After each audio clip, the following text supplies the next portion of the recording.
Hello everyone, आज हम करेंगे हमारा लेसन नंबर 4 वाक्य है।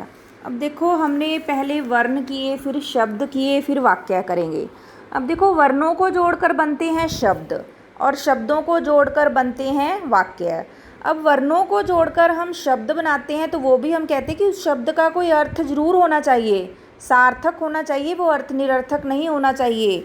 तो इसी तरह शब्दों का अर्थ होना चाहिए पर और सही स्थान पर प्रयोग होना चाहिए। अब देखो, मैं आपको कहूँ पढ़ रहे हैं आप। अब देखो, मैंने वाक्य तो सही बोला है, उसका अर्थ भी सही बनता है, लेकिन मैंने जो शब्द रखे हैं उसमें वो सही स्थान पर नहीं रखे। वो मैं ऐसे बोलूँगी, आप पढ़ रहे हैं। पढ़ रहे हैं आप, ये गलत है। आप पढ़ रहे हैं। पढ़ा रही हूँ मैं, ये भी रॉन्ग है। अब देखो, वाक्य तो सही है, अर्थ भी सही बनता है, अभी मैं आपको पढ़ा रही हूँ, लेकिन उसको सही जगह पर उसका प्रयोग नहीं हुआ है शब्दों का। मैं आपको पढ़ा रही हूँ। तो इस तरह वाक्य किसे कहते हैं? शब्दों का समूह। अब शब्द है वो वर्णों का समूह है, और जो वाक्य है वो शब्दों का समूह है जिसका अर्थ निकले और सही स्थान पर प्रयोग हो।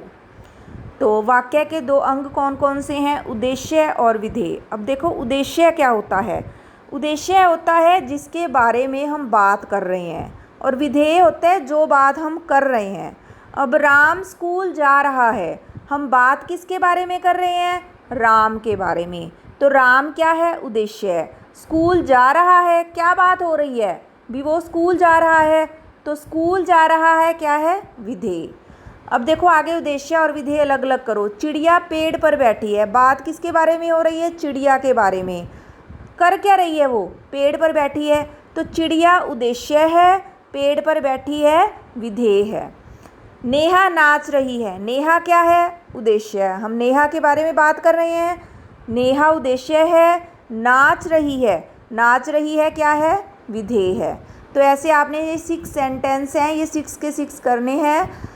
अब आगे है, दिए गए शब्दों का प्रयोग करके सार्थक वाक्य बनाओ। अब देखो, सार्थक वाक्य बनाना है आपने जिसका कोई अर्थ निकलता हो और शब्दों का प्रयोग सही स्थान पर करना है।